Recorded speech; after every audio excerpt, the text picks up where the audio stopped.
Estamos ao vivo no YouTube? E eu tô aqui falando. Bom dia, gente! Sejam todos muito bem-vindos a um dia muito especial aqui pra gente, onde nós teremos o resumo de mais um livro. Finalizamos a leitura de mais um livro. Este livro maravilhoso aqui, Os Sete Hábitos das Famílias Altamente Eficazes. Então sejam todos muito bem-vindos, fiquem aqui com a gente, deixem os seus comentários aí no YouTube.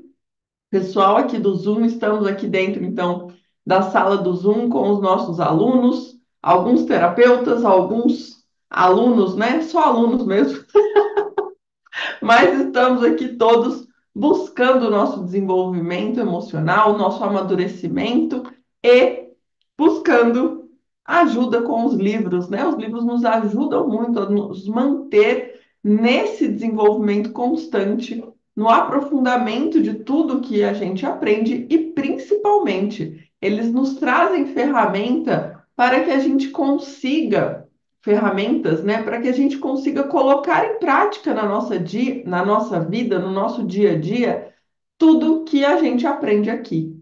E este livro aqui, gente, pensa num livro necessário.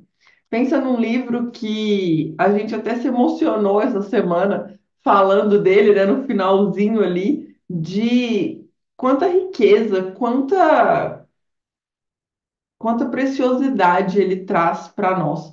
Porque ele é um livro, como o próprio nome já diz, né, que trata sobre as famílias. E não tem nada mais importante do que a nossa família nessa terra para a gente, né? Então, Os Sete Hábitos das Famílias Altamente Eficazes é um livro escrito por Stephen Covey, que é um treinador.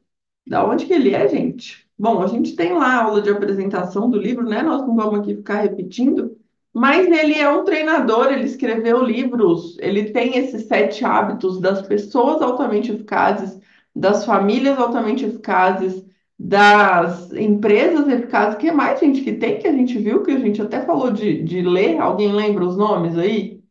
Que ele. Mas ele tem várias Tem, versões desse livro, né? tem para crianças altamente eficazes, adolescentes e casamentos. Sim. Ah, tem o do casamento também. Então, gente, assim, ó, é um livro e uma coleção, um autor que com certeza vale a pena a gente ler. Muito do que a gente trabalha aqui dentro da oficina emocional, como os níveis de maturidade, o como você reage ao que acontece com você, vieram do Stephen Covey, né? Então a gente tem esse autor aqui muito presente na nossa vida, nos nossos ensinamentos. Os nossos alunos reconheceram muitas coisas que a gente ensina aqui nos nossos treinamentos, né, dentro do livro, porque realmente esse autor faz parte da minha formação e faz parte, então, do nosso ensino aqui. Iniciando, então, o resumo deste livro, este livro ele vem nos ensinando os sete hábitos das famílias altamente eficazes. O autor ele inicia ali explicando que toda família, né, ela vai ter uma rota para traçar. E o primeiro ali, que a Luiziane daqui a pouco vai começar, né, o primeiro título ali do primeiro capítulo é: Você ficará fora da rota durante 90% do tempo. O que que ele quer dizer com isso? Ele quer dizer que nós temos objetivos, nós temos projetos, nós temos o porquê de estar construindo uma família. Mas 90% do tempo vai parecer que a gente está perdido. Vai parecer que a gente não sabe, né, o que que a gente está fazendo. Mas nós estamos caminhando para um objetivo. Você sabendo disso ou não, no final da vida, você vai ter um resultado da sua família. No final do trajeto, você vai olhar para sua família e vai constatar um resultado. Então, o que ele está trazendo aqui são sete hábitos das famílias que têm resultado ao final desse trajeto. Porque a gente está aqui vivendo e a gente não sabe para onde a gente está indo. 100%. A gente não tem 100% de certeza. Nós temos boas intenções, nós temos os nossos esforços, nós estamos trabalhando. E vocês vão ver aqui no resumo deste livro que ele traz pontos essenciais para que a gente consiga chegar ao final, então, dessa jornada com resultados positivos. E no final ele explica, inclusive, os erros, né? O de quem não consegue, quais foram os erros que cometeram para não chegar lá. Então, é um livro que vale muito a pena. Nós vamos agora, então, passar capítulo a capítulo, cada um dos nossos alunos e terapeutas aqui vão trazer o resumo de um capítulo para que a gente possa entender aí a essência deste livro. Então, por favor, Luiziane, pode iniciar. Depois, um já vai na sequência do outro, a gente não vai precisar fazer apresentações, ok? Você ficará fora da rota durante 90% do tempo. E daí? Antes da decolagem, os pilotos examinam o plano de voo. Por isso, sabem exatamente aonde vão e iniciam os procedimentos em conformidade com esse plano. Ao longo da jornada, pode acontecer pequenos desvios em relação ao plano de voo.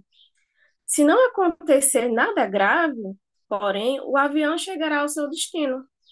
Isso porque durante o voo, os pilotos recebem constantes feedbacks, que são comunicações dos instrumentos sobre o meio ambiente, informações da torre de controle, de outras aeronaves e até das estrelas.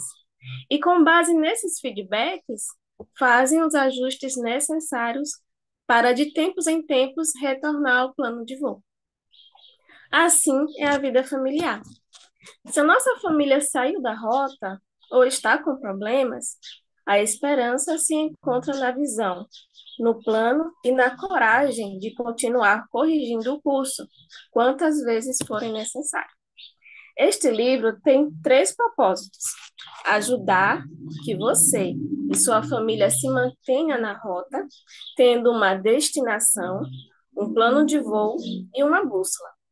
Em outras palavras, o destino é uma missão familiar, que poderá constituir o seu objetivo específico. Os valores nela contidos serão a sua diretriz. É preciso que todos os membros da família se envolvam, pois a ideia é criar uma visão partilhada por toda a família. O plano de voo são os princípios, hábitos, padrões estabelecidos de reflexão e realização, que todas as famílias bem-sucedidas têm em comum. A bússola é uma abordagem que o capacite e até mesmo o fortaleça para aplicar princípios em suas situações. O objetivo em mente é uma boa cultura familiar, uma cultura nutrida, na qual os membros da família, de forma profunda, sincera e verdadeira, apreciam ficar juntos, compartilhando crenças e valores, agindo e interagindo de forma que realmente funciona, baseadas nos princípios que regem a vida. Caso ainda não tenha lido este livro, ao começar a ler, tome providências imediatas para envolver a sua família. Porém, tenha em mente que, quando se trabalha em família, devagar significa depressa, e depressa significa devagar. É semelhante ao bambu chinês. Depois de plantada, a semente passa 4 anos para brotar. Durante esses 4 anos, todo o crescimento é subterrâneo. A raiz se estende vertical e horizontalmente pela terra. No 5º ano, o bambu cresce até 24 metros. Portanto, tenha paciência e nunca desista. Tenha esperança e fé que esses 7 hábitos o ajudarão a criar uma bela cultura familiar, na qual a vida seja realmente boa.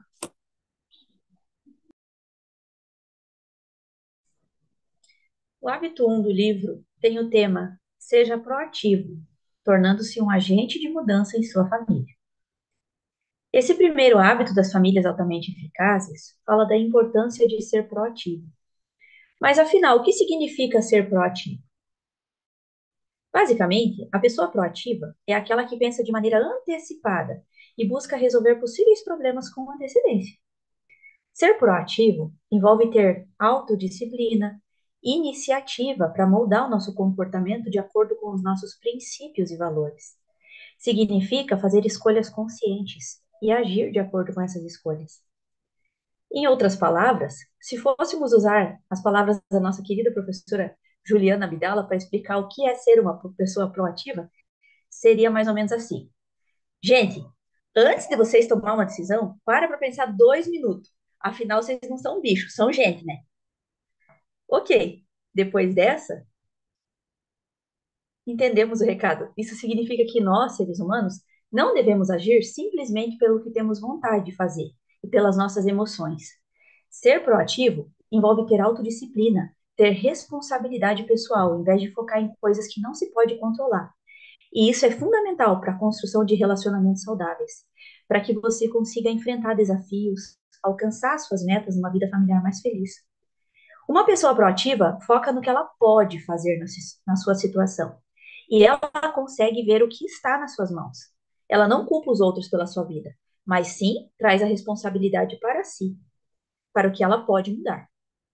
A pessoa proativa sabe que tentar jogar culpa nos outros não vai mudar em nada a sua realidade. Se a sua vida emocional depender da maneira como o outro trata você, não está sendo proativo, mas sim reativo. Ou seja, simplesmente reagindo ao que lhe acontece. E como já sabemos, isso até um bicho faz. Mas se você parar para pensar 2 minutos, sendo uma pessoa que procura resolver seus problemas com antecedência, você vai saber não só resolver seus problemas, mas vai encontrar soluções criativas e melhorar seus relacionamentos. Outra coisa que aprendemos nesse capítulo é que o amor é um verbo.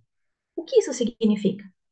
Estamos acostumados a escutar nos filmes de Hollywood, que amor é o que salva tudo, é que faz todos os relacionamentos darem certo. Bom, você precisa saber a verdade. Papai Noel não existe. E o amor também não funciona assim.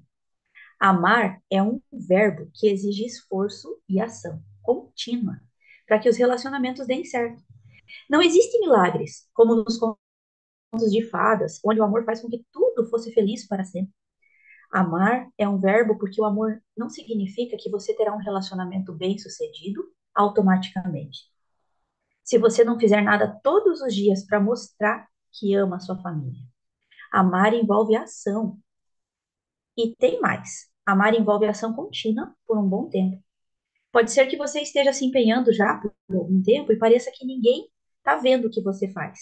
Mas nesse capítulo, nós lembramos do bambu chinês, como já comentado pela Luiziane, que depois de plantar a semente não se vê nada por 4 anos. Todo o crescimento dele é embaixo da terra. Mas então, no quinto ano, o bambu chinês cresce até atingir 24 metros. Ou seja, não desanime de mostrar amor pelas pessoas da sua família, de assumir a sua responsabilidade sendo proativo. O que você está criando nesse meio tempo são raízes de amor e de união familiar. Logo, isso vai florir e vai crescer muito, assim como o bambu chinês. Mas tem um aspecto desse capítulo que é um dos meus preferidos, onde o autor fala sobre a conta bancária emocional. Ela representa a qualidade dos nossos relacionamentos e os depósitos emocionais que estamos fazendo na nossa conta bancária com os membros da nossa família. Como que você pode aumentar o seu saldo na sua conta bancária emocional? Você precisa fazer depósitos emocionais dos seus relacionamentos, fazendo com que os membros que moram com você se sintam prestigiados, amados, valorizados e reconhecidos como seres humanos. Já que amar é um verbo, você pode escolher depositar em vez de retirar. Não importa a situação, há sempre algo que se possa fazer para melhorar os relacionamentos. Saiba olhar para você e para os seus erros. Faça pequenos gestos de bondade constante para os membros da sua família. Seja generoso. Peça desculpas. Seja uma pessoa confiável, fazendo promessas e cumprindo. E não se esqueça de perdoar. Perdoar é um depósito grande na conta bancária emocional. Quando você perdoa, você abre as portas para fluir a confiança e o amor incondicional. O contrário também é verdade. Quando você insiste em falar sobre um assunto e não quer perdoar, a outra pessoa ela gasta toda a sua energia tentando se defender de você e não consegue mudar, porque gastou toda a energia tentando se explicar. Ou seja, o autor aqui nos revela algo profundo e muito significativo, que, como diriam muitos de nós aqui, me impactou profundamente. Muitas vezes, as pessoas ao nosso redor que a gente gostaria que mudassem alguma coisa, elas não mudam, como o autor falou, porque a gente fica lembrando elas do passado o tempo todo. Então, a energia que elas podiam estar mudando, elas estão usando para se defender da gente, tentar se explicar. Isso é muito sério, né, Juliana? Eu fico até emocionada. Eu vou parar de falar, porque aqui não é aula de sistêmica, né? Eu sei que eu tenho que ficar calar minha boca, mas eu não aguento. E para finalizar, faço das minhas palavras a do autor. Quando você trata um homem como ele continuará igual. Mas quando você trata um homem como ele poderia e deveria ser, ele se tornará quem pode e deve ser.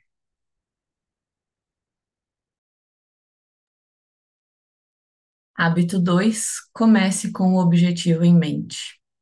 Imagine por um momento uma viagem sem destino, ou um barco sem o seu leme. Isso soa como uma jornada incerta, não é mesmo? Da mesma forma, nossas famílias podem se perder no caos se não tivermos um destino bem claro em mente. É por isso que o segundo hábito é tão fundamental.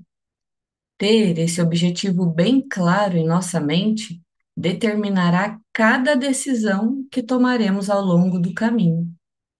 Começar com o objetivo em mente significa visualizar o que queremos alcançar como família. Significa sonhar grande e audaciosamente sobre o futuro que queremos construir juntos. É como se pudéssemos pintar um quadro mental vívido da nossa família daqui a 5, 10 ou 20 anos. O hábito 2 se baseia no princípio da visão, que é algo responsável por nortear ou direcionar toda a nossa trajetória. E a visão é maior que a bagagem, maior do que qualquer bagagem negativa do passado ou até mesmo que se acumulou no presente. Recorrer a esse senso de visão nos confere o poder e o propósito de erguer-se acima da bagagem e agir com base no que realmente importa. E aqui, na oficina emocional, nós somos ensinados a olhar exatamente para o que realmente importa: a vida acontecendo, a realidade, o presente. Independente da nossa história, dos nossos traumas, das nossas dores, somos capazes de nos erguermos acima de toda essa bagagem. Somos prova disso. O hábito 2 nos desafia a definir metas específicas e alinhá-las com os nossos valores mais profundos. Se nossos valores são como uma bússola, então as nossas metas são um mapa que nos levará ao destino desejado. Queremos ter uma família unida pela compaixão, pela comunicação aberta e pelo apoio mútuo? Então, devemos e precisamos estabelecer metas que promovam esses valores no nosso dia a dia. Esse hábito 2 também nos convida a ser proativos em relação ao nosso futuro familiar. Não podemos simplesmente deixar a vida nos levar. Devemos assumir o controle das nossas escolhas e das nossas ações. Isso significa planejar conscientemente nossos passos, ajustando-os conforme necessário para nos manter no curso e na direção certa. Bom, então é hora de fazermos nossa declaração de missão familiar. Mas você sabe exatamente qual a missão ou propósito essencial aí da sua família? Então faça um teste. Pergunte para cada membro da sua família: o que é a nossa família? Qual é o nosso propósito? Pergunte para o seu cônjuge: qual é o propósito do nosso casamento? É bem possível que você perceba que precisa criar a missão da sua família. E nós podemos fazer isso baseando no que queremos fazer, no que queremos ser, nos princípios que escolhemos para reger a nossa família. Então, visualize como quer que a sua família seja, como querem viver, que causas vão defender. Tudo isso deve ser criado e compartilhado por todos na família. Reúna a sua família, discutam o assunto e depois que estiver definida a missão, coloque por escrito. Não precisa ser um texto extenso, talvez só uma frase, uma palavra ou algo bem criativo que simbolize essa missão já é o bastante para relembrar você todos os dias da missão da sua família. A missão é literalmente a constituição que rege a vida familiar. Devemos usá-la para nos manter na rota, rumo ao nosso objetivo. Essa declaração de missão familiar torna explícito o significado do nosso comprometimento, que é o amor. E como a Paula acabou de explicar, o amor é um verbo. É como se disséssemos: nosso comprometimento não depende do seu comportamento, nem da sua atitude ou do seu comprometimento conosco. Nosso comprometimento e nosso amor são incondicionais. Por fim, começar com um objetivo em mente é sobre alinhar nossas ações e nossas escolhas diárias com nosso objetivo de longo prazo. Cada pequeno passo que damos deve nos aproximar do destino que imaginamos para nossa família. Por isso, seja proativo, tenha um objetivo em mente e agora certifique-se primeiro do que é mais importante.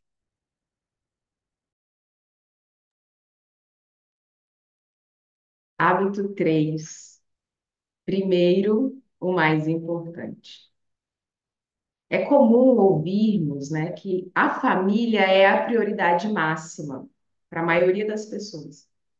Mas muitas dessas pessoas que até afirmam que dariam a própria vida por suas famílias, quando vamos observar de perto, nós percebemos que o tempo, a atenção dessas pessoas, elas são direcionadas para o trabalho, para os amigos, para os afazeres domésticos, hobbies pessoais, hoje em dia redes sociais, deixando a família em segundo plano. O que realmente importa hoje tem ficado em segundo plano. Então, quando a gente olha, a gente observa um descompasso entre o que de fato é importante e a maneira como as pessoas vivem no dia a dia.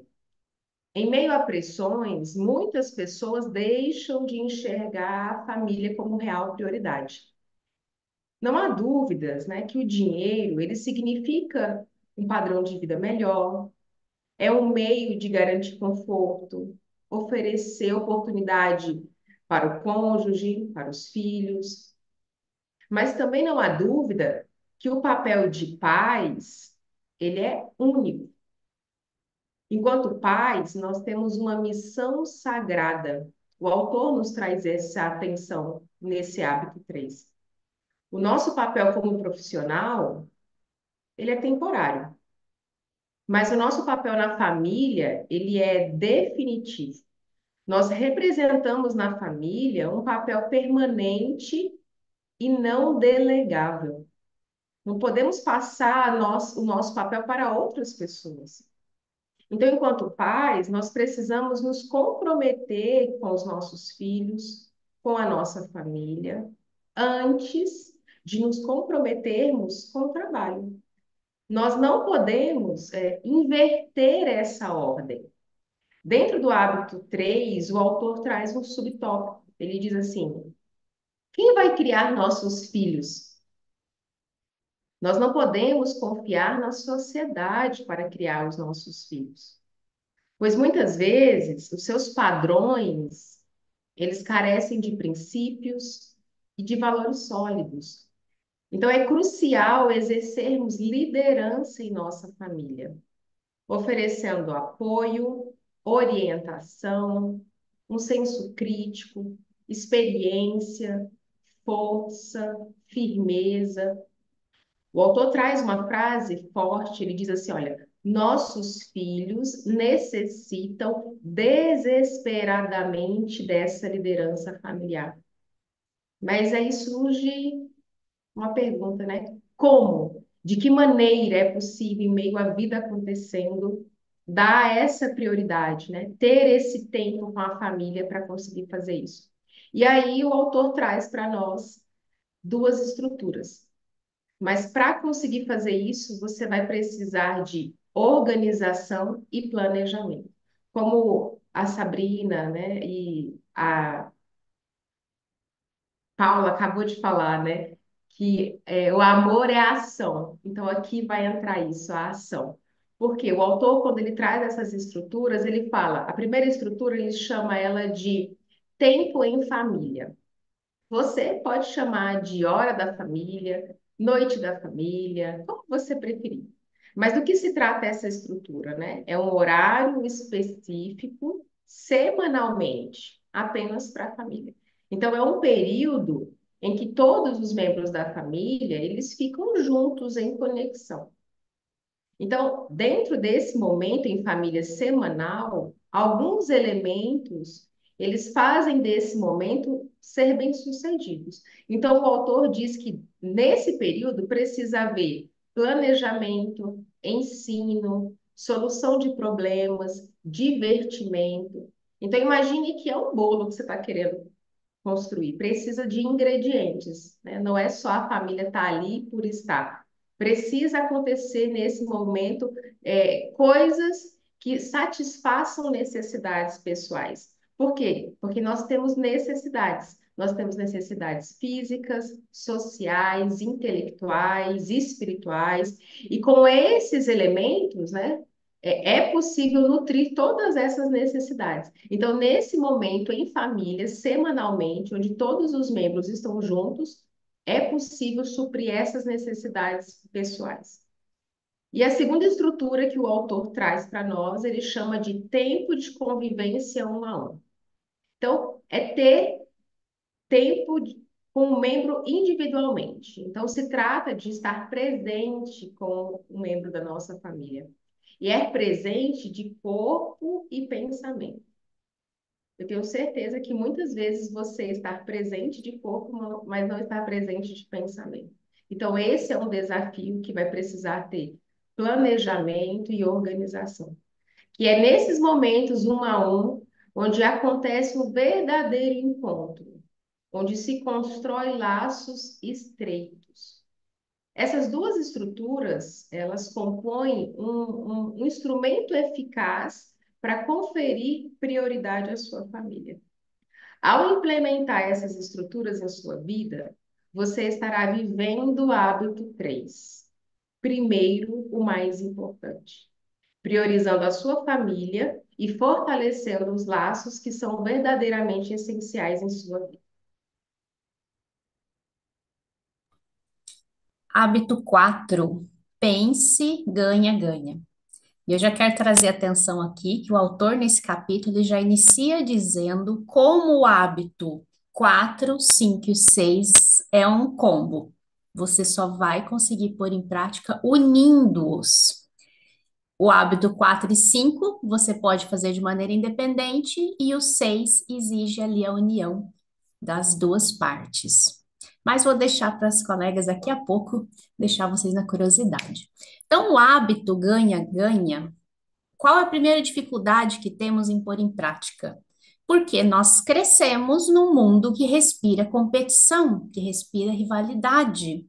Tudo à nossa volta parece que, para um ganhar, o outro tem que perder.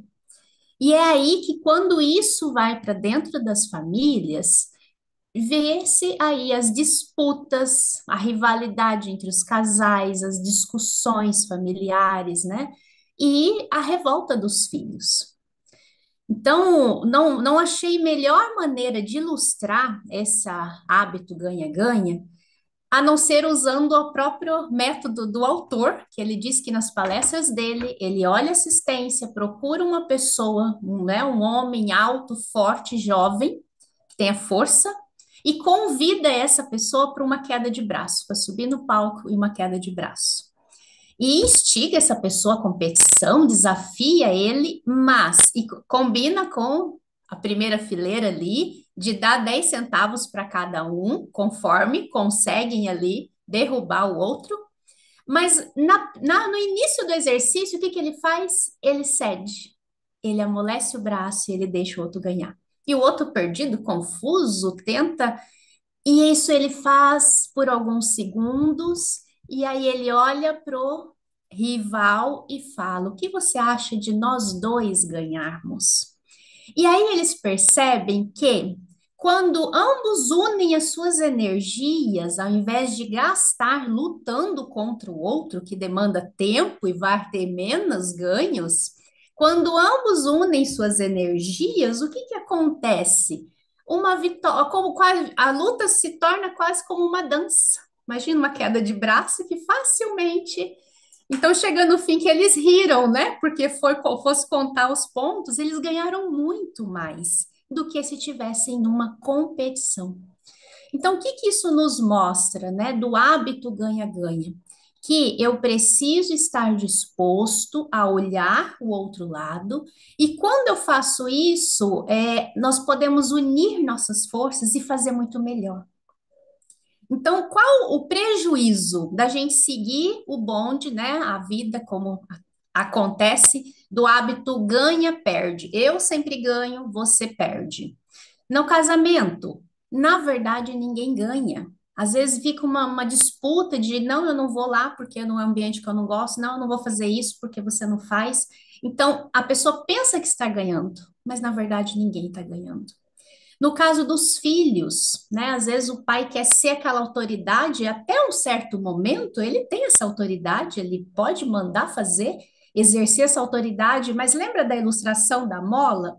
A hora que esse filho chegando na adolescência, ao invés de você ter ajudado ele, você, a hora que você precisar soltar que ele for para o mundo, então você exercer ali a sua autoridade no ganha sempre e o filho sempre perde, pode acontecer isso.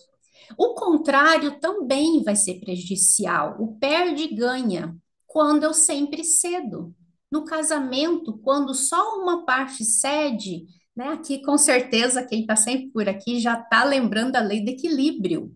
Precisa do equilíbrio nas relações. Então, quando só um cede, esse relacionamento vai se desgastar, né? E no caso dos filhos, que o foco do livro é a família, quando os pais sempre cedem, imagina essa criança vai se tornar uma adulta que acha que tudo tem que ser do jeito dela e vai para a vida dessa maneira, além de não ter sido direcionada, como já falou, é a função dos pais direcionar os filhos. Então a gente vê os prejuízos tanto do ganha-perde, como o contrário, perde-ganha. Mas como pôr em prática, então, o hábito ganha-ganha? Primeiro, né, a dificuldade ali no casamento. Por quê? A gente vem de uma independência, solteiros, para uma interdependência. Ou seja, é como se eu dançasse solo e agora eu danço em dupla. Então, eu preciso dos movimentos, eu preciso coordenar meus movimentos com o outro para que seja uma dança suave. Até preparando, né, e lembrando, vendo essa parte, eu me lembrei de um filme, deixar a dica aqui para vocês. Se você enfrenta essa dificuldade no casamento, o filme Um Casal Quase Perfeito 2, ele traz, né, essa ideia muito interessante. Assiste lá para vocês verem. E no caso dos filhos, né? Quando você se esforça em pôr em prática o hábito ganha-ganha, você vai sair do que seria castigo para disciplina. Você vai ensinar o filho a olhar para si, a dar um tempo para ele olhar suas emoções, ao invés de ficar focando no que os pais não deixam. Mas ele traz um alerta. Primeiro, os pais não têm expectativa de que os filhos vão reconhecer de imediato que está sendo um ganha-ganha. Muitas vezes, aí exige a maturidade dos pais de olhar que o que parece para o filho que hoje ele está perdendo, mas está beneficiando ele. Então, né, ao olhar maduro, você vê que é um benefício. Então, é um hábito ganha-ganha. Para alinhar isso, pode ser feito como que um contrato, coloca o que os filhos querem, o que você quer, alinha isso para ficar mais fácil. Então, resumindo, uma frase que o autor conclui esse capítulo, ele fala assim: olhe para o outro, e imagine, e para você mesmo, como se tivesse numa camiseta escrito assim: seja paciente, ainda estou em construção. Hábito 5. Procure primeiro compreender, depois ser compreendido. E esse hábito abre as portas para uma convivência familiar, que ele chama de coração a coração. E aí, citando a raposa no livro Pequeno Príncipe, só com o coração se pode ver corretamente, o essencial é invisível aos olhos. O autor, ele propõe um teste a partir de uma figura, com a ilustração de uma cabeça de um indígena. Peraí, seria um indígena ou um esquimó com uma lança na mão, né? Bom, será que o que o outro queria te mostrar é o que você está acostumado e disposto a olhar? Nós temos nossos próprios óculos que carregamos nossas experiências, nossos sistemas de valores, nossas expectativas e pressuposições de como o mundo é ou do como a gente acha que ele deveria ser. E esse é o padrão que levamos para todas as nossas interpretações da vida.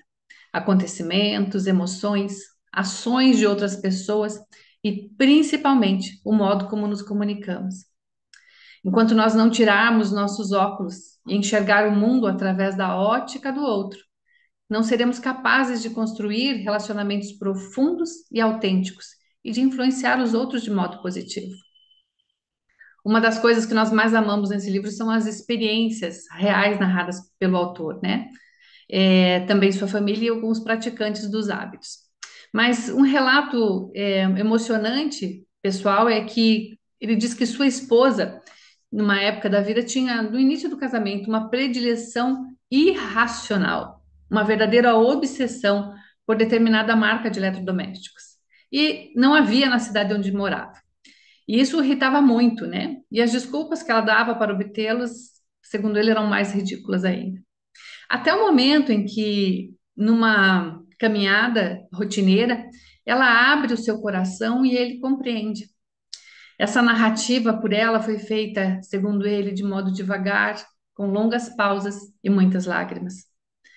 E ele entender o porquê dessa preferência só foi possível por causa da comunicação profunda que eles haviam desenvolvido naquele ano.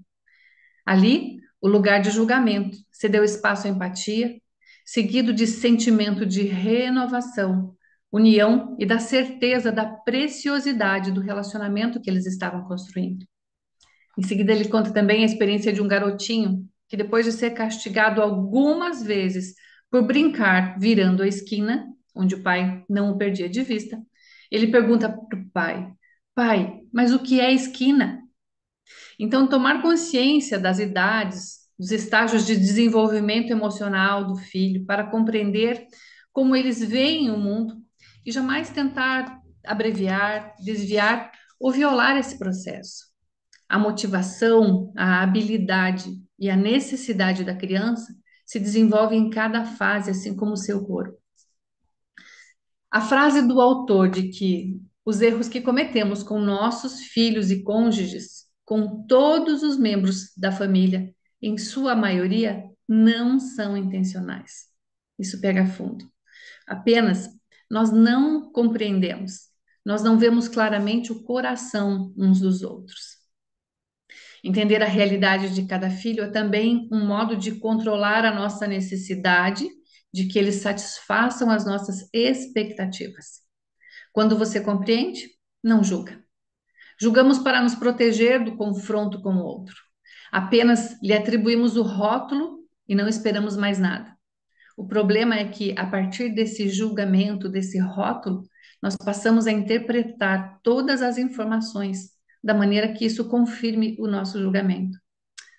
Entender que um determinado comportamento pode ser a ponta de um iceberg que escondem angústias e medos, faz com que nós tenhamos verdadeiro interesse em sair do papel de juiz e nos colocarmos como alguém disposto a compreender e estar genuinamente interessado e disposto a ajudar. A frase em destaque no livro, que virou aqui frase de geladeira, é: eu não me importo com você, eu não me importo com quanto você sabe, até saber o quanto você se importa. As pessoas são frágeis e sensíveis, e elas se protegem usando máscaras. E é assim que chegamos na nossa família atual, com bagagens negativas. Mas como lidar com isso? Para vencer as emoções negativas e criar sinergia, nós devemos vencer o orgulho, principalmente o de estar certo. A compreensão mútua é que vai dar o ar psicológico para que a gente esteja acima da culpa, do ódio e da troca de acusações. Buscar a compreensão conduz ao entendimento, à aceitação e à participação. Outro ponto importante é estar aberto a receber feedbacks, lá do primeiro capítulo, sem ter explosões de raiva ou ficar na defensiva. Isso torna a comunicação mais significativa e vai entrando nesse espaço de compreensão. Compreender nosso mundo interior é importante para que a gente possa fazer escolhas quanto a magoar-se e ressentir-se. Ressentir-se, que é guardar essa mágoa e entrar num padrão de evitação do outro. Ressentidos, os membros da família escolhem ser independentes, não dar satisfação de nada, cuidar apenas das suas próprias necessidades e interagir o mínimo possível. Sem criar a interdependência, que já foi citado antes, as maiores alegrias da família se perderão. É sempre importante processar as emoções negativas, discuti-las, resolvê-las, criar empatia e buscar o perdão. Trabalhando suas vulnerabilidades, você pode ajudar outros a expor também e lidar com as suas próprias. Fundamental para a compreensão é buscar entender o que o outro quer dizer pelo ponto de vista, pela expressão dele. Escutar com empatia é ouvir sem tentar elaborar uma resposta no sentido de avaliar, aconselhar, sondar ou interpretar. Na escuta empática, você ultrapassa a palavra. Você vê a pessoa através delas. Lembrando que 70 a 80% da comunicação não é verbal. A linguagem do rosto, do corpo, tom da voz e o contexto farão você ouvir o espírito e o coração. Assim você vai se transformar num tradutor fiel do coração e não somente das palavras. Os sentimentos não expressados se interiorizam, não acham expressão, mas eles nunca morrem. Eles vão encontrar outro meio de serem ouvidos, seja no momento de raiva, comentários reativos, expressões verbais, violência física ou até doenças emocionais e psicossomáticas. Em alguns momentos também, nós vamos precisar nos confrontar e dar ao outro feedbacks, também já citado antes, para educar e ajudar as pessoas ao nosso lado. Não se trata apenas de fazer, mas saber por quê, quando e como fazer. É importante se importar muito com o outro para confrontá-lo dessa forma, mas só funciona se for com energia positiva, respeito, para solidificar a conta bancária emocional. O segredo do hábito 5 está na continuidade, junto com o hábito 4. E o hábito 5 nos ajuda a falar e a escutar do fundo do coração e abrir as portas para a incrível sinergia, que nós veremos agora no hábito 6.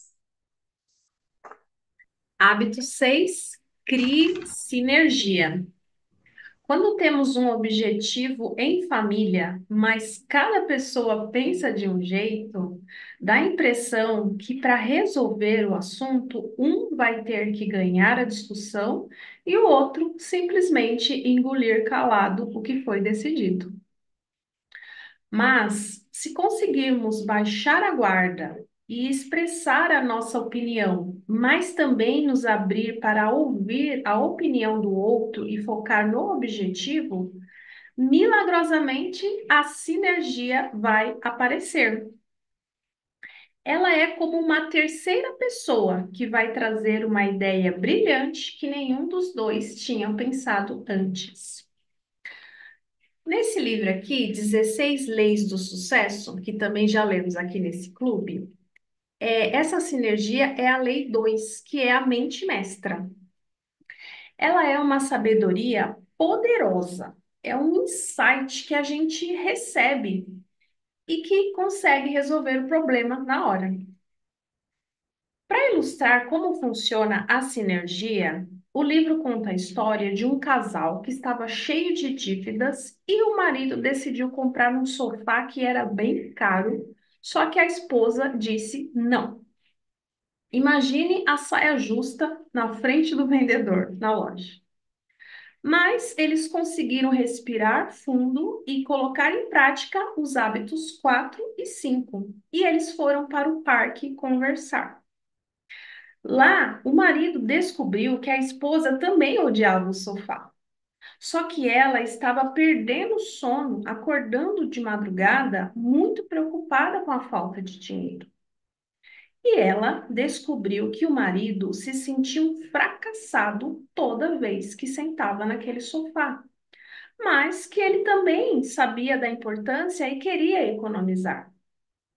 Depois de conseguirem realmente se conectar, e de desistirem de manipular o que o outro iria fazer, eles tiveram essa brilhante ideia.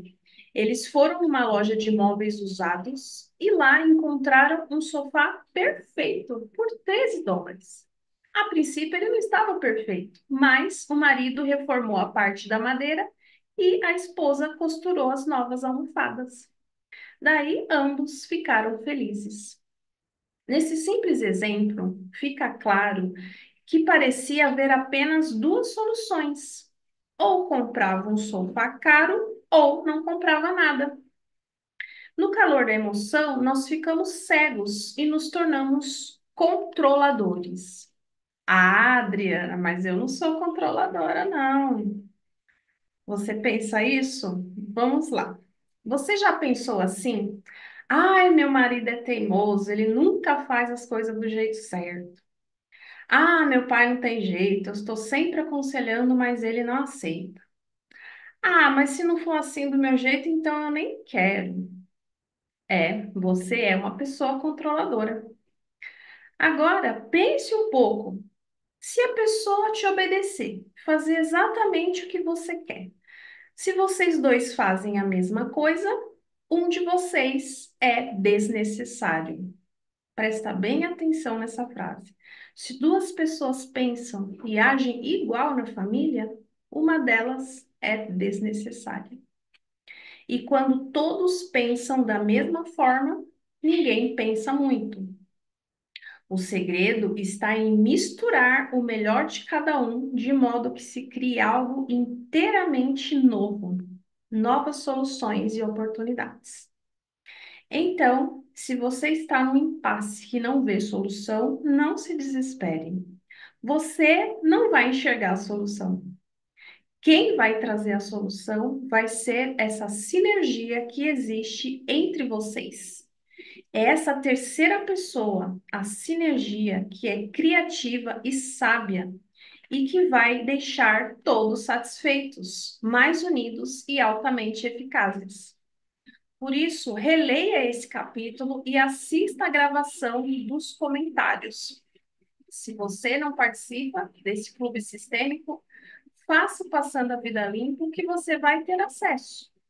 E dessa forma você vai descobrir como ter essa ajuda extra nos seus relacionamentos.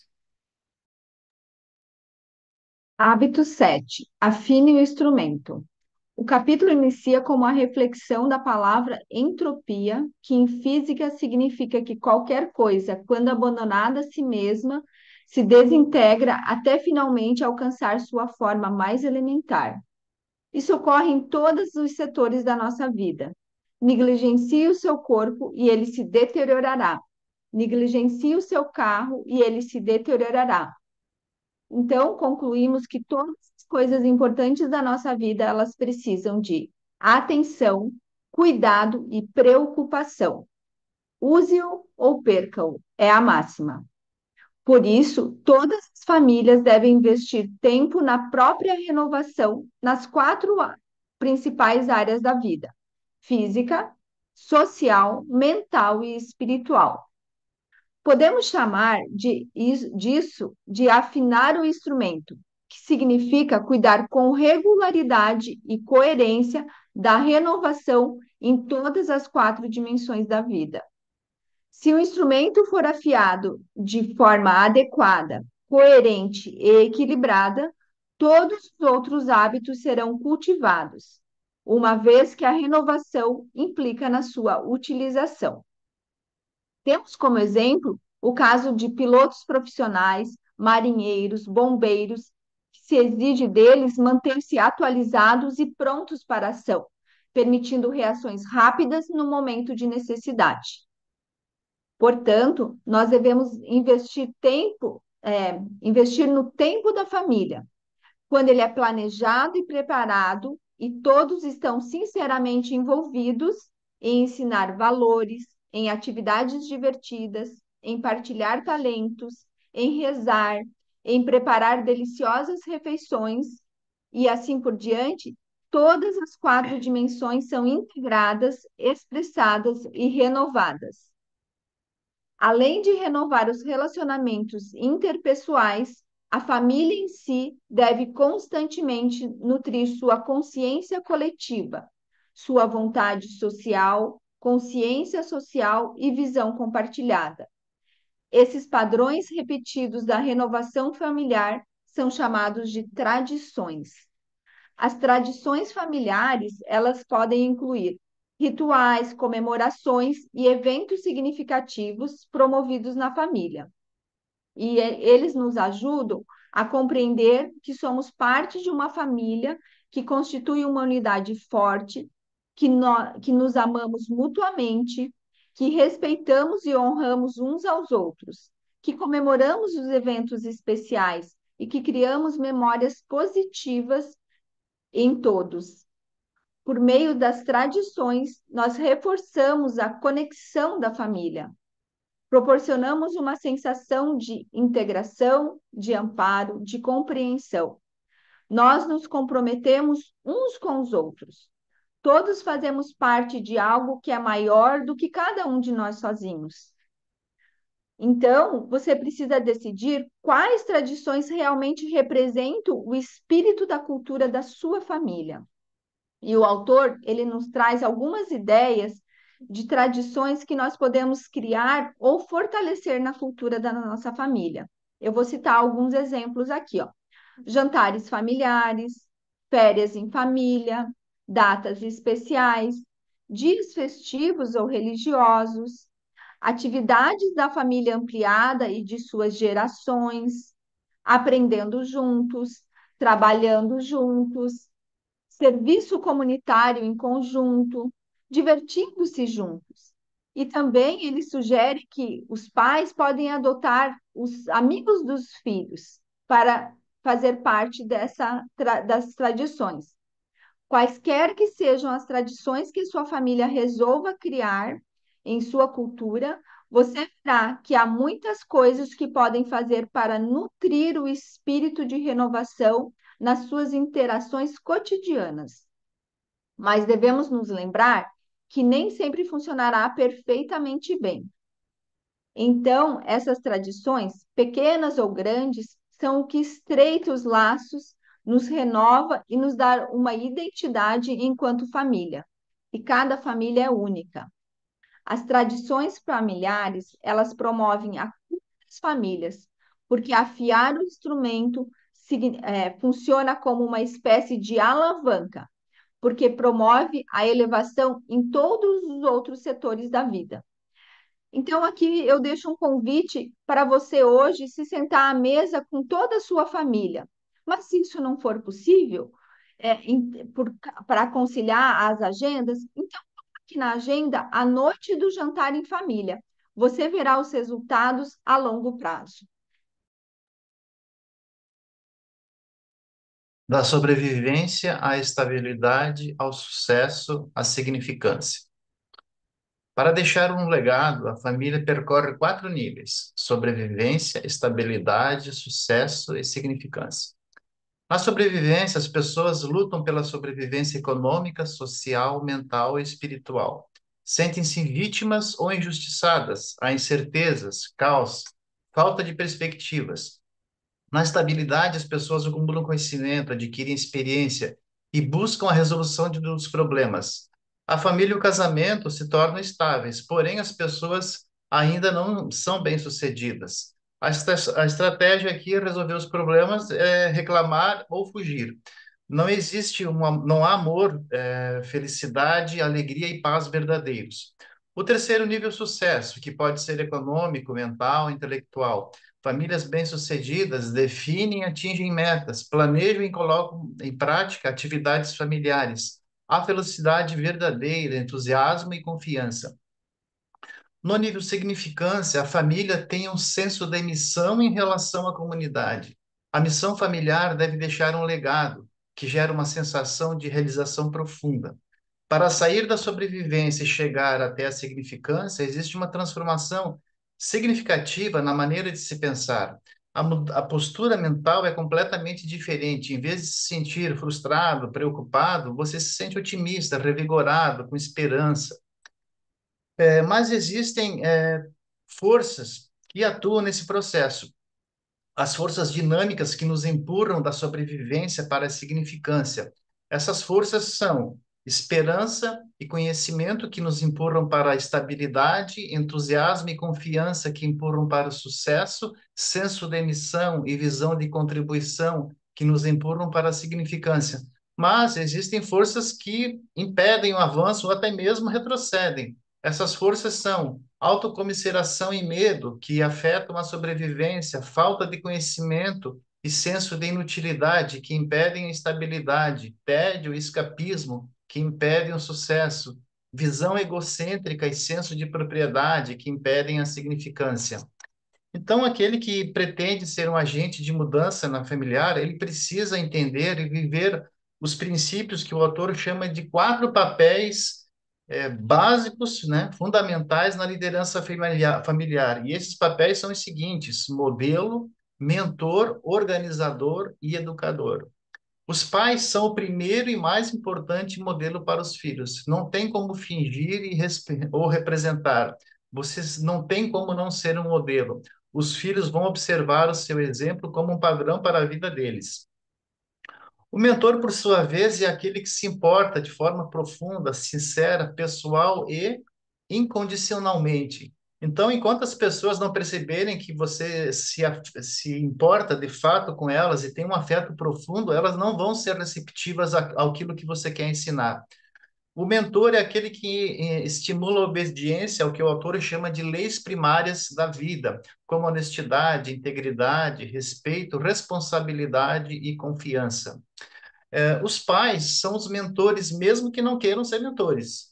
São as primeiras fontes de segurança física e emocional dos filhos. Por meio deles, dos pais, os filhos conhecem pela primeira vez o que é o amor e o que é a rejeição, ou o que é a rejeição.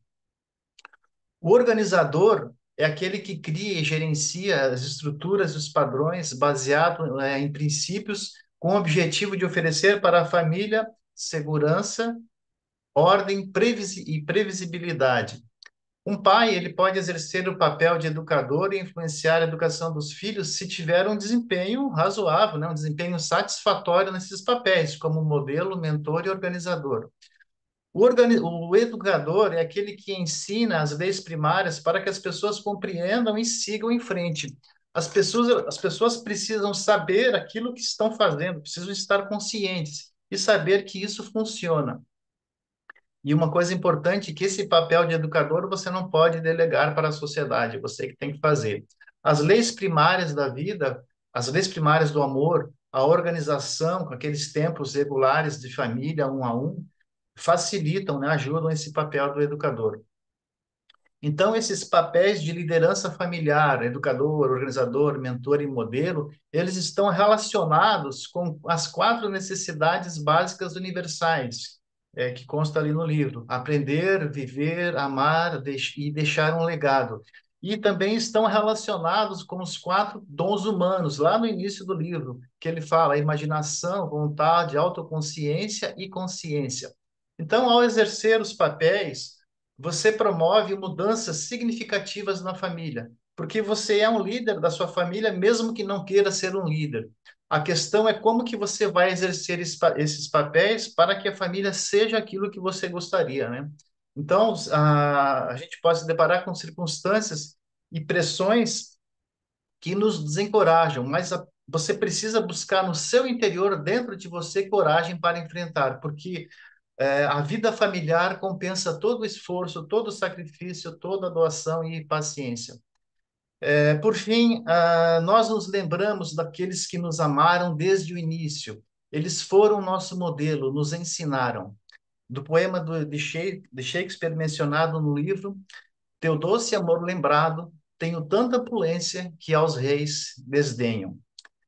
Todos nós podemos ser o doce amor lembrado dos nossos filhos e dos nossos netos. O que seria mais importante, mais significativo do que isso? Devemos nos esforçar para deixar um legado. Também devemos persistir, jamais desistir dos nossos filhos desgarrados. Afinal, não temos como saber quando eles serão inspirados para alcançar as profundezas da alma e exercitar a liberdade de escolher finalmente voltar para casa.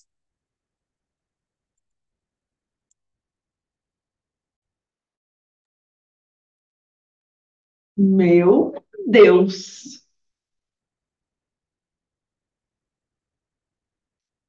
Eu fico até sem palavras, gente, porque, olha, Dilson, e fechar com você, com um homem falando, um pai de família, pegou forte aqui.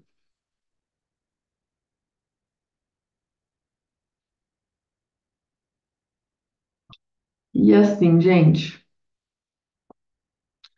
sobre o livro, não tem mais o que falar, né? Já foi falado aqui. Mas sobre a vida, o entendimento que eu tenho hoje, ao finalizar esse livro, é que a família, ela deve ser um lugar de segurança que a gente tem para descobrir quem a gente é e para conseguir viver a nossa máxima potência nesse mundo. E o que esse livro traz é como as famílias podem fazer para não se perder desse objetivo principal. Porque o que a gente vê no mundo são pais e mães e famílias preocupadas em sobreviver, em pagar conta, em dar educação básica, em mandar o filho para a escola, em fazer o básico do básico do básico. No final aqui, que foi a parte que o Dilson falou, o livro trouxe que a gente tem quatro etapas para a família, que é a sobrevivência, a estabilidade, o sucesso e a significância. A vasta maioria das famílias que a gente conhece fica na sobrevivência e na estabilidade.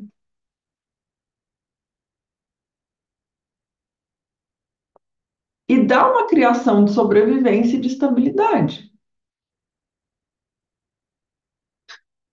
E a família, ela deveria ser esse lugar, então, de segurança para a gente aprender quem a gente é. As pessoas de dentro de casa deveriam nos tratar. Quem foi que citou a frase? Acho que foi a Paula. Trate o outro como ele poderia ser, não como ele é. O que que isso quer dizer para mim, né?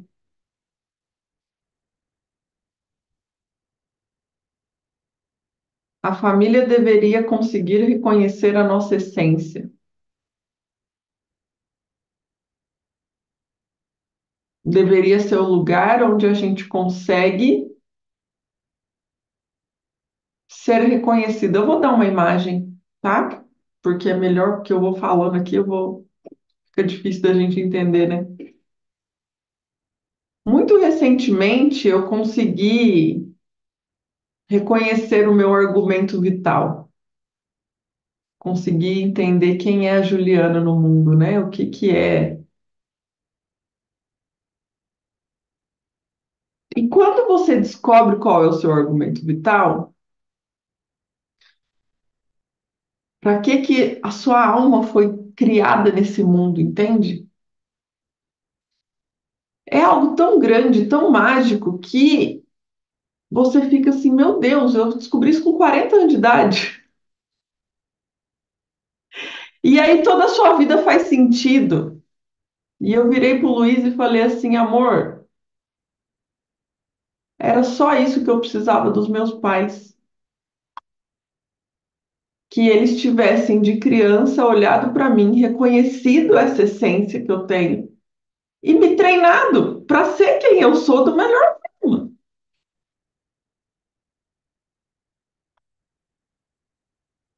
Esse é o objetivo de um pai e de uma mãe, gente. Reconhecer a essência daquela criança, quem aquela criança nasceu para ser.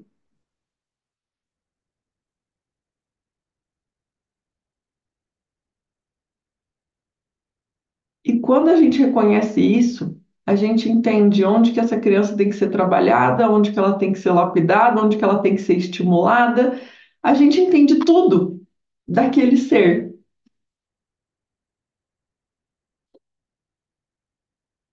E raras foram as pessoas que tiveram essa oportunidade de ter um pai e uma mãe que olharam para elas e reconheceram essa essência.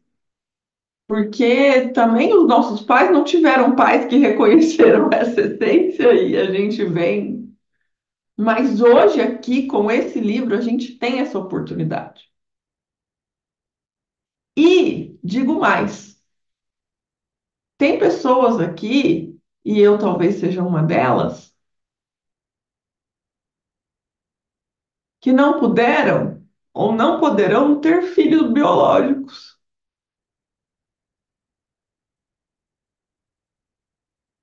Que não terão essa oportunidade.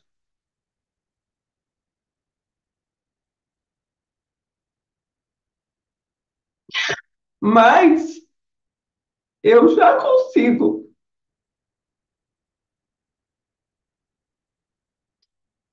reconhecer a essência de cada um de vocês aqui.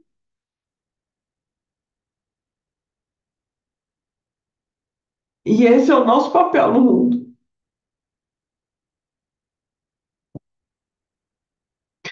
Porque cada pessoa que cruza o meu caminho,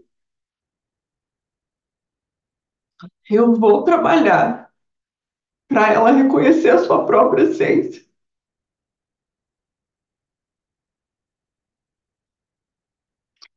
E é isso que esse livro faz. Ele dá um mapa para que a família não se perca nesse propósito. Você como pai, você como mãe, você como esposa, você como marido, você como ser humano, você só tem uma coisa para fazer: ajudar o outro a reconhecer a sua própria essência.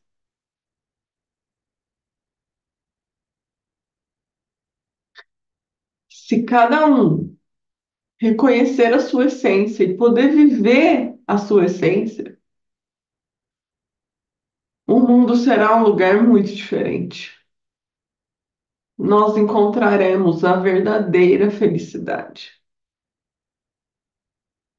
Porque foi para isso que nós fomos criados. E quando a gente reconhece a nossa essência, a gente se conecta diretamente com Deus. Porque você é uma parte dele andando por aí.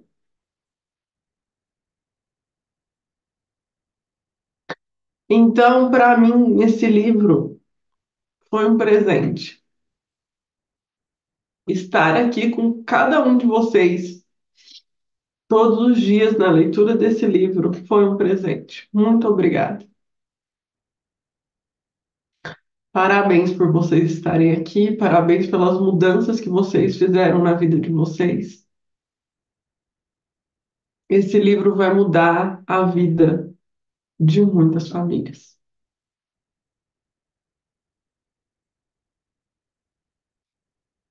Ai, ai.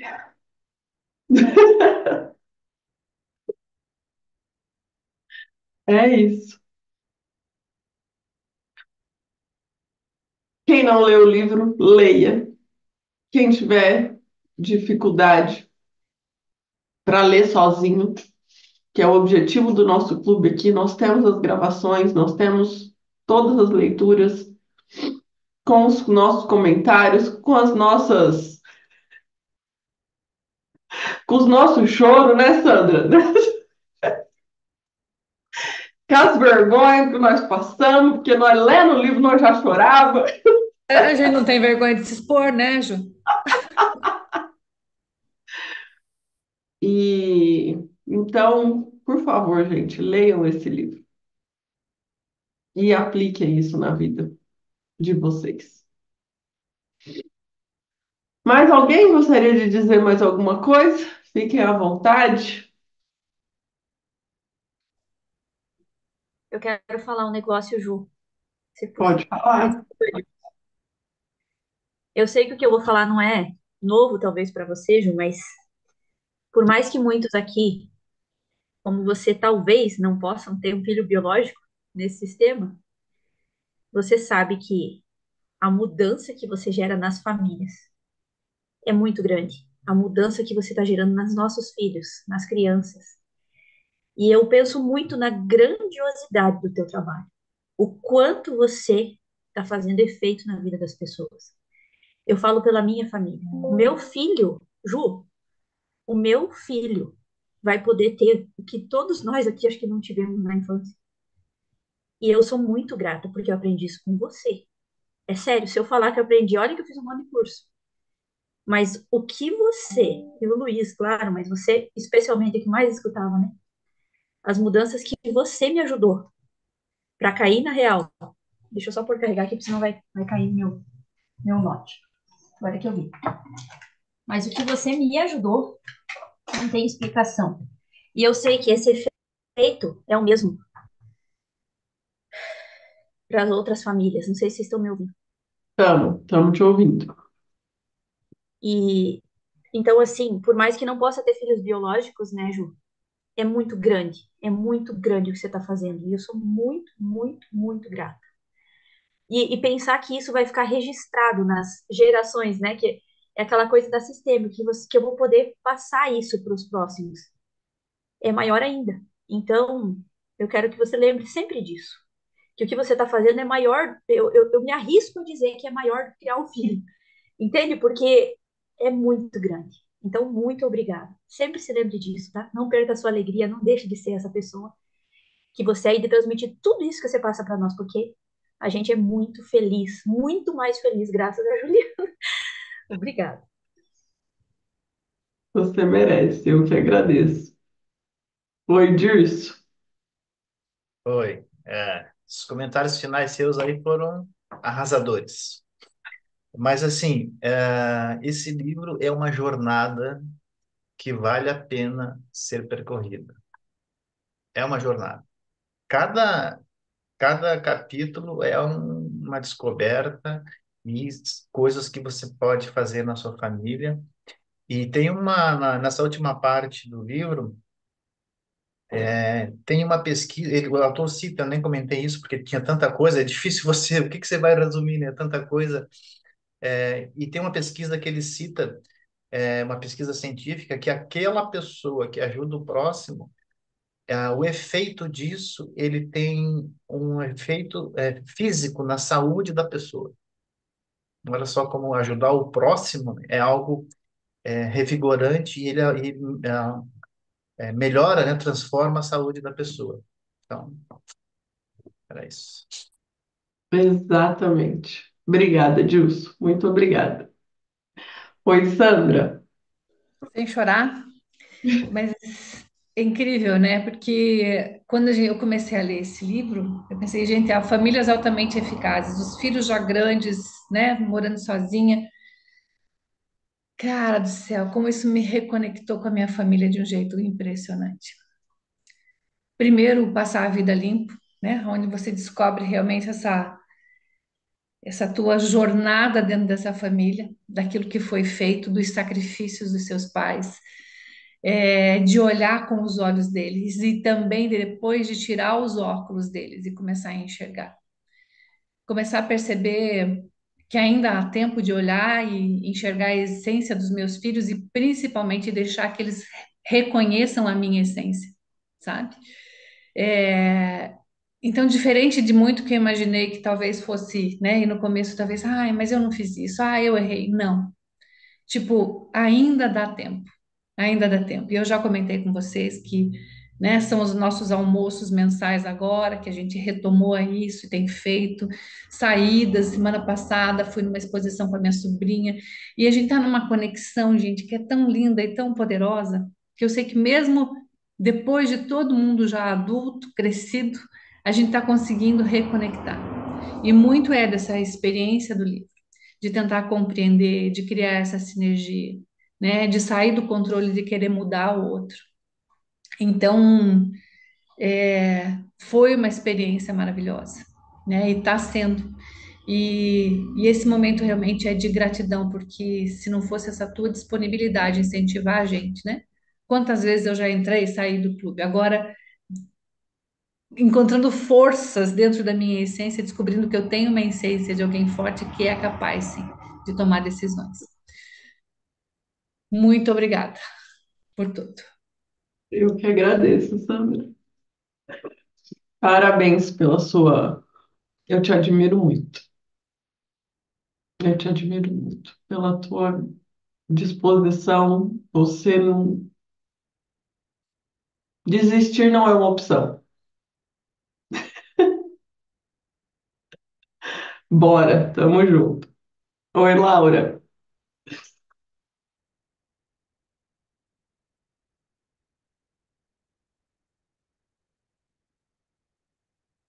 Laura tá ouvindo a gente?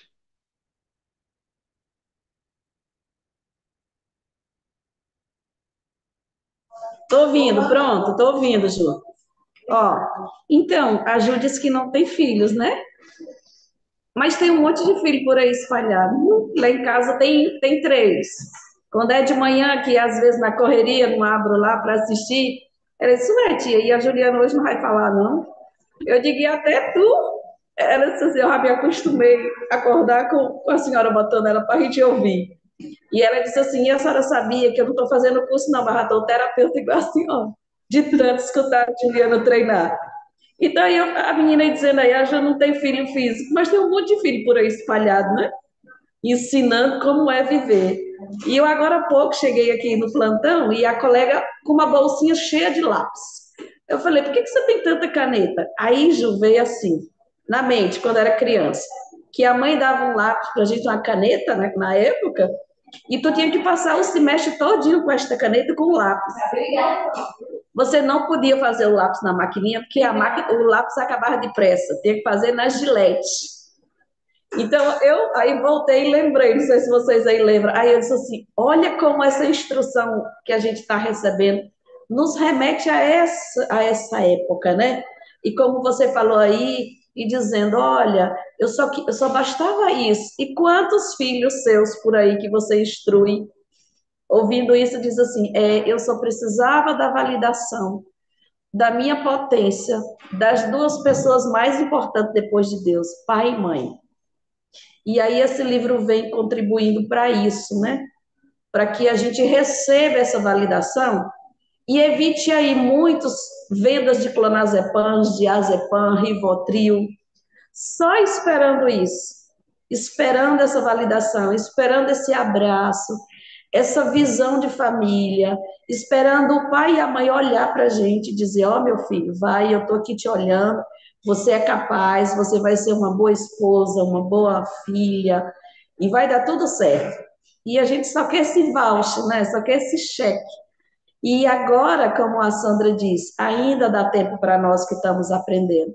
E o quanto de filhos por aí que estão ouvindo? Por exemplo, essa minha sobrinha de 15, ela já sabe como é que vai ser uma boa mãe, através da mãe Juliana que ensinou.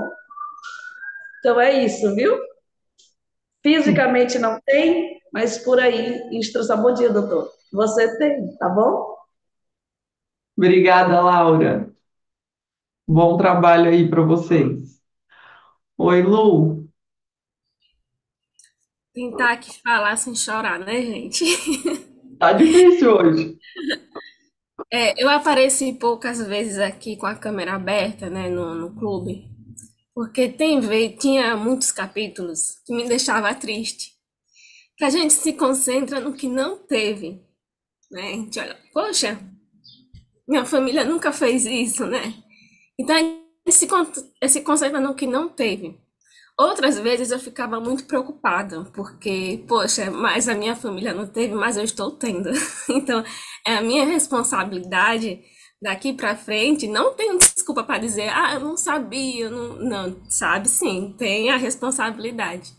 E também me deixa com esperança, porque a gente pode não ter vindo de uma família que seguiu esses 7 hábitos, mas pode de mim sair uma família com essa nova estrutura, né? Uma estrutura correta. E quando você me falou, estava falando, me veio muito forte o relato de Paulo, quando ele pediu para Jeová tirar o espinho da carne, né? E Jeová disse: já basta a minha benignidade merecida. Né? Então, Juliana, não já basta as crianças que tem no mundo por causa de você, né? As famílias que foram reconstruídas por causa de você, as crianças que vão vir ainda ao mundo, né? Porque, como o Steve falou, assim como se cria os filhos, também se cria os netos.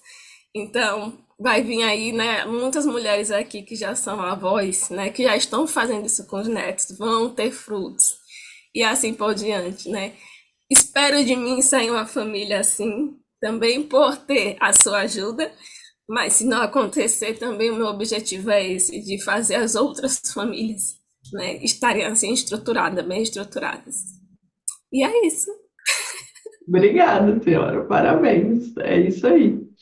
Esse livro faz tudo isso com a gente mesmo. A gente pensa na família, na criação que a gente teve, a gente pensa no que a gente está fazendo na vida, a gente pensa em tudo, né?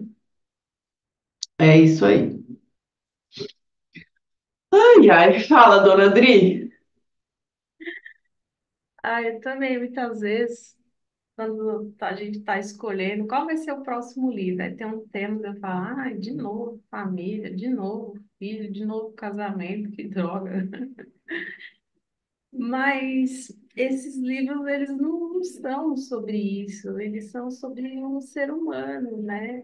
Então, eu tirei muito proveito, não precisa ter, né, um marido, não precisa ter um filho, né, nem pais vivos, para a gente conseguir tirar proveito, porque a gente consegue, na verdade, é abrir os olhos e enxergar o tanto que a gente já tem, porque se a gente está aqui, a gente está com internet, a gente está com 30, 40 reais para comprar o livro, e a gente está com esse tempo, né, do dia, por mais corrido que seja, mas a gente tem pessoa que realmente não tem 5 minutos para poder se dedicar, né, a algum aprendizado, e a gente tem.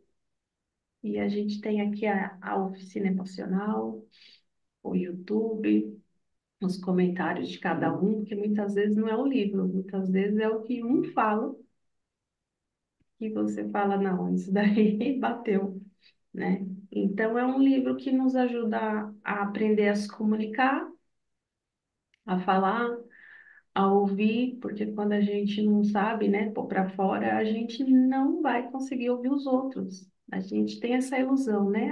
Eu sou muito boa para os outros, para mim não sou. Mentira, para com essa mentira. Se você não é boa para você mesmo, você não é boa para os outros também. Você acha que você é muito boa, né? Foi o meu comentário. Eu queria falar mais disso. Você acha que você não é controladora, mas você é sim, a gente é. Então a gente tem que abrir os olhos para as coisas boas que a gente tem e abrir os olhos por tanto que a gente está ferrando com a nossa família, né? E muitas pessoas têm tanta família, família tão grande, mas elas não são parte da família humana, não são parte da sociedade. São pessoas que atrapalham a sociedade e atrapalham elas mesmas, porque o nosso maior inimigo é a gente mesmo. Então é isso, é a gente descobrir que o fruto já sou eu sou o fruto.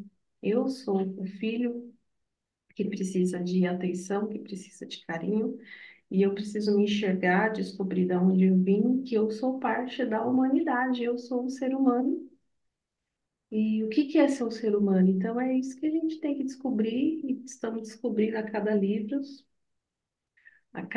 e todos eles é a mesma coisa. E eu achei impressionante hoje com os nossos comentários, como todos nós repetimos alguma frase, alguma coisa, um repetiu o outro, um puxou o outro, é tudo a mesma coisa, né? Então, roda, roda e não sai desse lugar, né? Então, a gente às vezes se sente solitária, né? Não, e todo mundo tá comentando, todo mundo tá tendo esse sucesso arrasador e eu tô aqui ainda não consegui fazer nada. É tudo uma ilusão, todo mundo tem o mesmo sentimento, né? Se a Ju, que é a dona aqui de tudo, e ela tá falando isso aí, tá terminando chorando, então é isso mesmo, é normal. Vai chorar, vai reclamar, é assim mesmo. E, e é isso, e a gente não pode perder, né? E a gente tem que arrumar, não sei, mais 24 horas para assistir todas as gravações, para assistir tudo, para não faltar nada. Tudo que a oficina emocional inventar, a gente vai, e a gente precisa de muito sucesso, muito dinheiro para fazer bastante curso para continuar aqui. E muito obrigada a todos. Ai, ai, isso mesmo, Dri. Obrigada, viu? É exatamente isso. Oi, Sônia. Oi, Juliana. São muitas emoções, né? Meu Deus, não sei nem por onde começar, mas é, nossa,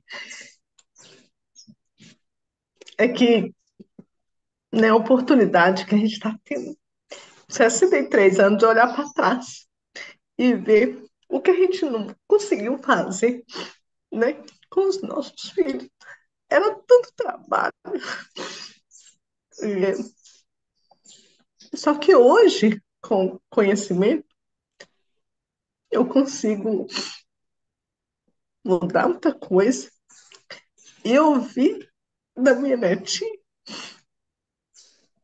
frases que eu não tinha nem tempo de ouvir dos filhos. Né?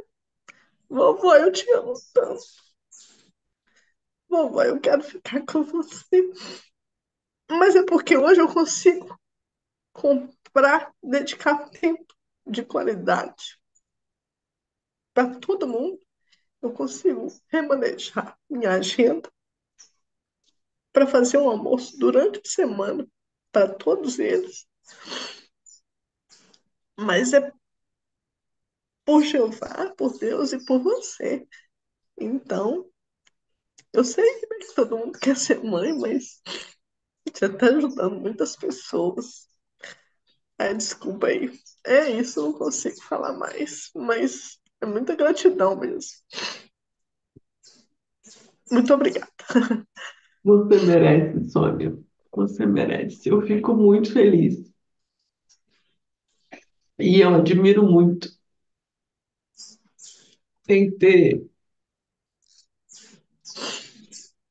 a gente tem que ter muita coragem, muita humildade, muita disposição para estar aqui, olhando cada um para suas feridas e aprendendo a lidar com elas, né? Ai, ai. Parabéns, Sônia. Parabéns. Eu não dou conta mais de falar, né, gente? Então já tá bom. Nós já passamos muita vergonha, nós já falamos demais. Chega, né? Adriana, Priscila Preciso de um atestado, não dá para trabalhar hoje, que nós... Todo mundo com o zóio inchado na última foto. Ai, todo mundo, né? Vai sair um espetáculo. Pessoal do YouTube, falando ali, né? A Erika falou, tô mais 10 anos, tenho mais 10 anos para descobrir, tô no processo, é isso aí.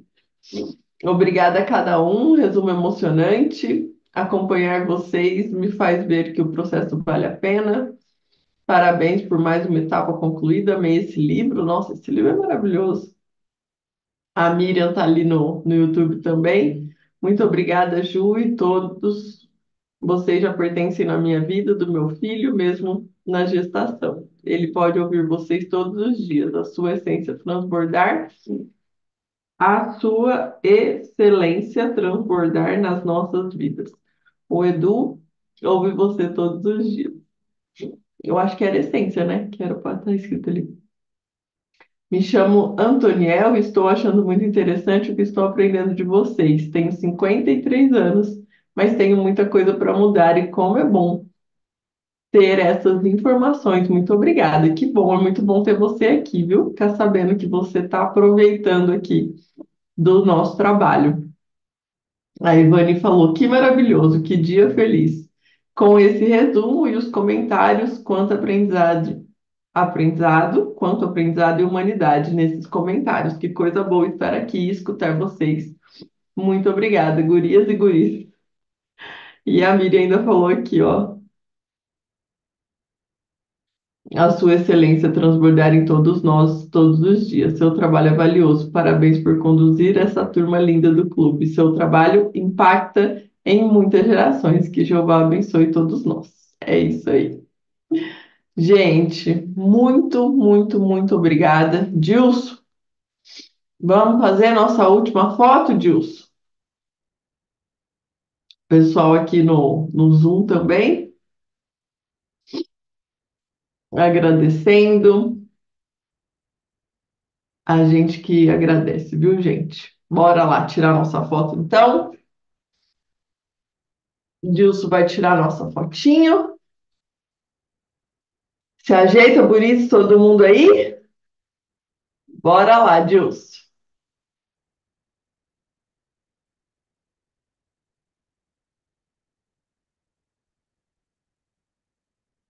Pronto?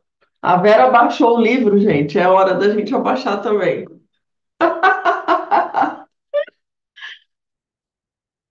Muito obrigada, gente.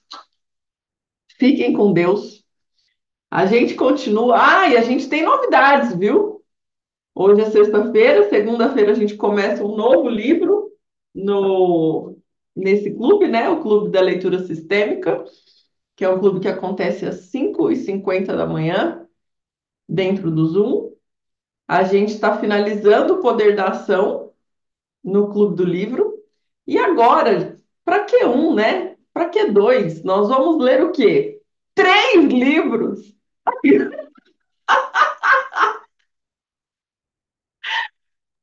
Ele lê um, se a gente pode ler dois, e para que ler dois, se a gente tem, não é verdade? Então, gente, nos próximos dias aí, no próximo mês, o nosso Clube do Livro vai ter uma reorganização. Nós vamos continuar com os 2 clubes de segunda a quinta-feira, e na sexta-feira nós vamos ler um livro específico. Mas calma que a gente vai vir avisando isso daí para vocês, vou fazer stories explicando, porque, né, daí já é demais para nós. Mas é isso, né? Os livros eles nos sustentam tanto, eles nos dão tanto conteúdo que nós estamos querendo ler todos os livros que tem no mundo, né? Então vamos embora. Bora que daqui a pouco vai ter um livro de final de semana, aí vai ter um livro do, né? Nós vai estar lendo 20 livros ao mesmo tempo. Beijo, gente.